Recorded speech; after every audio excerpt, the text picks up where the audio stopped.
Channel 26 নিউজে স্বাগতম। আমি ফারজানা আক্তার। এই হলো আজকের প্রধান শিরোনাম, বিস্তারিত দেখুন।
এই মহতি এবং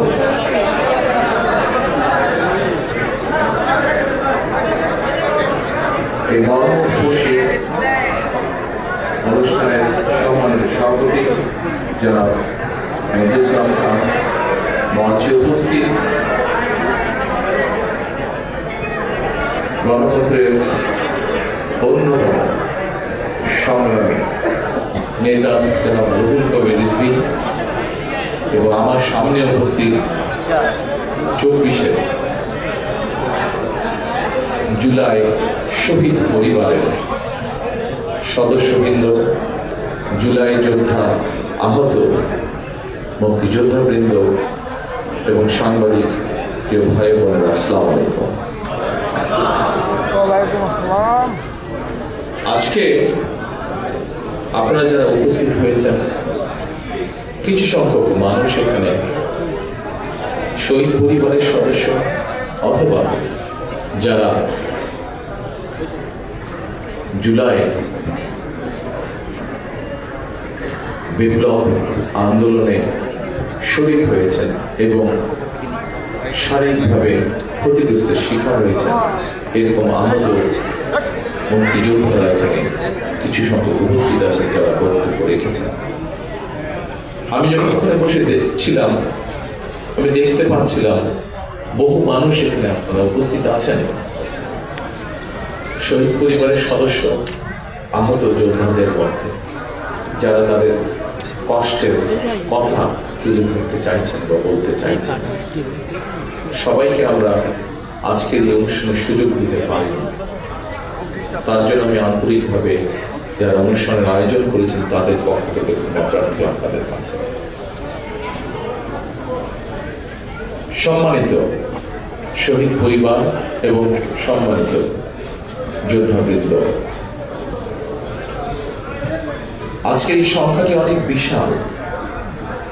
এই বিশাল সংখ্যার মধ্যে প্রত্যেককে যদি আমরা সুযোগ দিই, হয়তো এই দিন পেরিয়ে আগামী দিন চলে আসবে।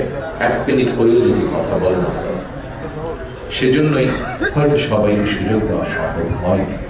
তবে সংক্ষেপে আজকে সভাপতি ওনার বক্তব্যে একটি কথা তুলে ধরেছেন।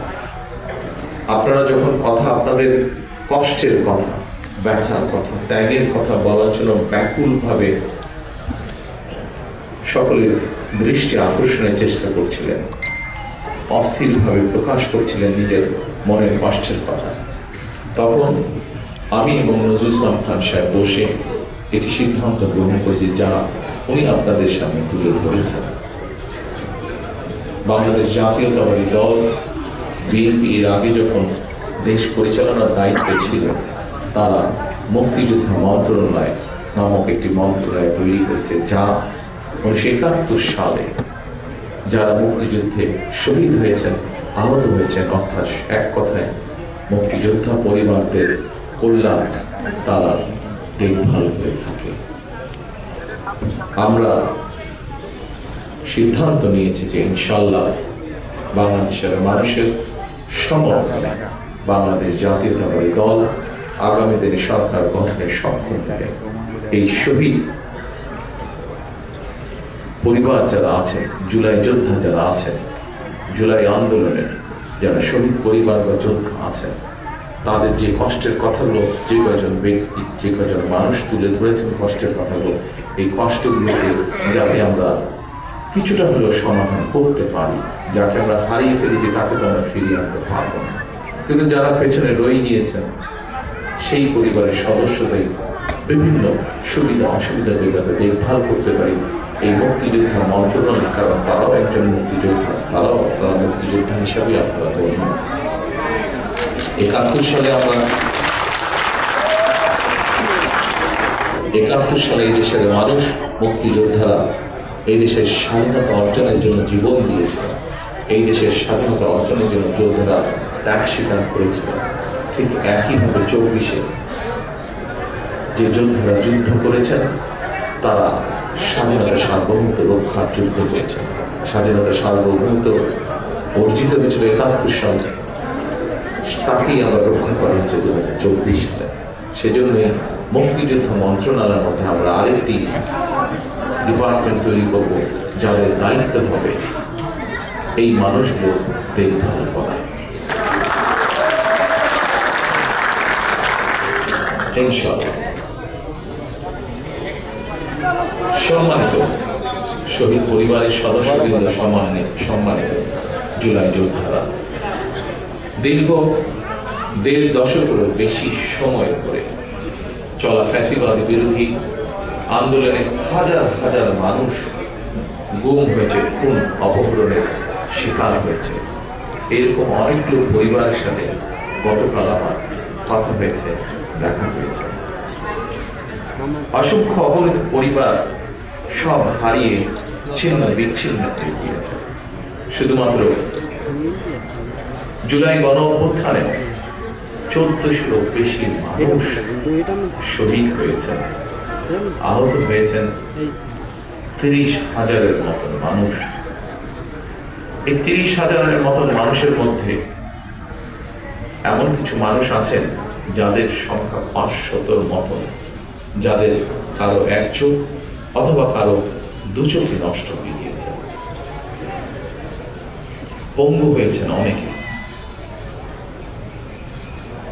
জুলাই অভ্যুত্থানে যেভাবে মানুষকে হত্যা করা হয়েছে, 1,000-এর মতন মানুষকে যে হত্যা করা হয়েছে, এটিকে এক বাক্যে স্রেফ আমরা একটি গণহত্যা বলতে পারি। জুলাই গণ অভ্যুত্থানে যারা বিভিন্নভাবে আহত হয়েছেন তাদের অনেকেই আজকের এই অনুষ্ঠানে উপস্থিত আছেন, আমাদের সামনে বক্তব্য রেখেছেন। কেউ কেউ অনুষ্ঠানে অংশগ্রহণকারী আহতদের যারা বক্তব্য রেখেছেন তাদের কষ্টের কথাগুলো আমরা শুনেছি। প্রিয় ভাইরা, আপনাদের কারণেই, আপনাদের সাহসী ভূমিকার কারণে যারা শহীদ হয়েছেন, যারা আহত হয়েছেন, আপনাদের সাহসী ভূমিকার কারণেই ফ্যাসিবাদী চক্র শুধুমাত্র রাষ্ট্র ক্ষমতা নয়, বরং এই দেশ ছেড়ে পালিয়ে যেতে বাধ্য হয়েছে। 2024 সালের 19 আগস্ট আমি আপনাদের ভূমিকার কথা স্মরণ করে একটি বক্তব্য রেখেছিলাম। সেই বক্তব্যে আমি বলেছিলাম, বিশ্ববিদ্যালয়ের ছাত্র শহীদ আবু সাইদ, মাহফুজুর রহমান মুগ্ধ, কলেজ ছাত্র ওয়াসিম আকরাম, মাদ্রাসা ছাত্র আব্দুল্লাহ আল মামুন, স্কুল ছাত্র রিফাত হোসেন,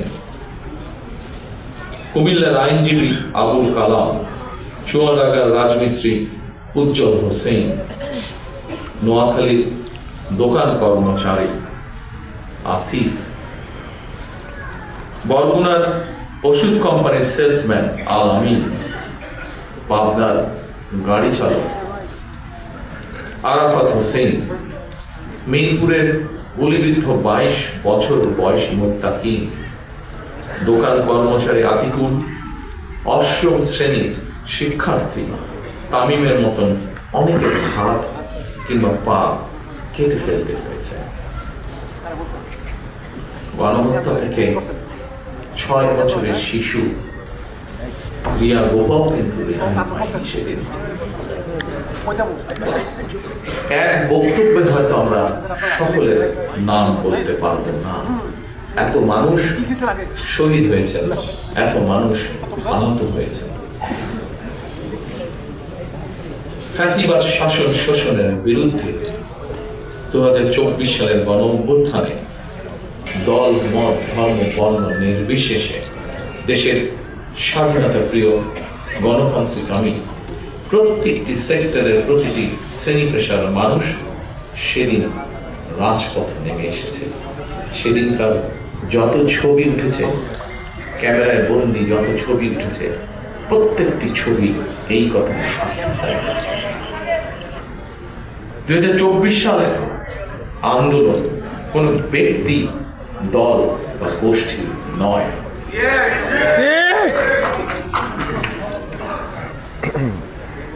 সম্মানিত উপস্থিত শহীদ পরিবারের সদস্যবৃন্দ, সম্মানিত জুলাই যোদ্ধা, এই আন্দোলন ছিল সত্যিকার অর্থে অধিকার হারা গণতান্ত্রিক আমি মানুষের গণ আন্দোলন। এ কারণেই আমি বলি 1971 সাল ছিল স্বাধীনতা অর্জনের, 2024 সালের আন্দোলন ছিল দেশ এবং জনগণের স্বাধীনতা রক্ষা। সুতরাং 2024 সালকে যদি সুসংহত করতে হয়, তাহলে দেশের সকল নারী, পুরুষ তথা প্রতিটি নাগরিকের রাজনৈতিক এবং অর্থনৈতিক স্বাধীনতা নিশ্চিত করা অবশ্যই প্রয়োজন। যারা স্বাধীনতা রক্ষার আন্দোলনকে দলীয় স্বার্থ রক্ষার আন্দোলনে পরিণত করতে চায়, তাদের সম্পর্কে স্বাধীনতা প্রিয়, গণতান্ত্রিক আমি প্রিয় মানুষকে অবশ্যই সজাগ থাকা জরুরি। 2024 সালের দেশ এবং জনগণের স্বাধীনতা আন্দোলনে হতাহত পরিবারের স্বজন কিংবা আহতদের অবর্ণনীয় কষ্টের কথা আমরা আজকে আমাদের এই অনুষ্ঠানে শুনেছি। তাদের এই কষ্ট কোনো কিছু দিয়ে মোচন করা সম্ভব নয়, কারণ আমিও জানি স্বজন হারানোর বেদনা কবে দিবে, কোনো কিছু দিয়ে কষ্ট মোচন করা যায় না। তবে দুইভাবে আমরা গণ অভ্যুত্থানে আহতদের ক্ষতিপূরণ দেওয়ার চেষ্টা করতে পারি। এক, রাষ্ট্রীয় উদ্যোগে তাদের সর্বোচ্চ চিকিৎসা নিশ্চিত করা। আলহামদুলিল্লাহ। দুই, সম্মানিত উপস্থিতিবৃন্দ, আগেই বলেছি আমি যে উদ্দেশ্য নিয়ে এই সাহসী মানুষগুলো রাজপথে নেমে এসেছিলেন, রাষ্ট্র এবং সমাজ সেই উদ্দেশ্য বাস্তবায়ন করা, অর্থাৎ মানুষের রাজনৈতিক অধিকার, প্রত্যেকটি দল মত নির্বিশেষে প্রত্যেকটি মানুষের রাজনৈতিক এবং তার যোগ্যতা অনুযায়ী তার অর্থনৈতিক অধিকার নিশ্চিত করা।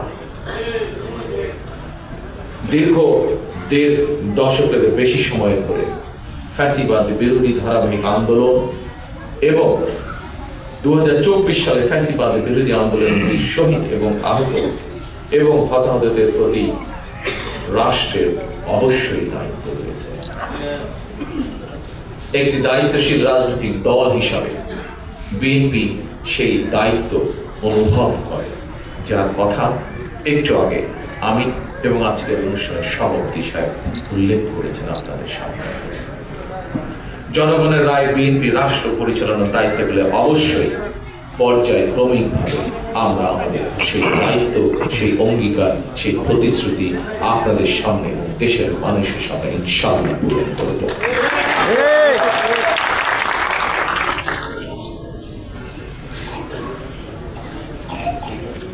উপস্থিত প্রিয় ভাই বোনেরা, ফ্যাসিবাদের রক্তচক্ষু উপেক্ষা করে গণ অভ্যুত্থানে যারা শহীদ হয়েছেন, যারা হতাহত হয়েছেন, তাদের উদ্দেশ্য কি ছিল? তাদের উদ্দেশ্য ছিল একটি স্বনির্ভর, একটি নিরাপদ, একটি গণতান্ত্রিক বাংলাদেশ গড়ে তোলা। একটি নিরাপদ গণতান্ত্রিক বাংলাদেশ প্রতিষ্ঠার জন্য আগামী জাতীয় নির্বাচন অত্যন্ত অত্যন্ত এবং অত্যন্ত গুরুত্বপূর্ণ। আমরা যদি একটি নিরাপদ গণতান্ত্রিক বাংলাদেশ প্রতিষ্ঠা করতে ব্যর্থ হই, প্রিয় ভাই বোনেরা, আমরা যদি একটি নিরাপদ গণতান্ত্রিক বাংলাদেশ প্রতিষ্ঠা করতে ব্যর্থ হই আগামী দিনে, তাহলে এইভাবেই আমাদেরকে শোক সমাবেশ আর শোক গাথা চলতে থাকবে। সুতরাং আর শোক গাথা বা শোক সমাবেশ নয়, বরং আসুন গণতান্ত্রিক আমি মানুষ আগামীর বাংলাদেশে গণতন্ত্রের বিজয় গাথা রচনা করবে ইনশাআল্লাহ। সর্বশেষে মহান আল্লাহর দরবারে সকল শহীদদের আত্মার মাগফিরাত কামনা এবং আহতদের দ্রুত আরোগ্য কামনা করে আমার বক্তব্য শেষ করছি। আল্লাহ হাফেজ। বাংলাদেশ জিন্দাবাদ। বাংলাদেশ জাতীয়তাবাদী।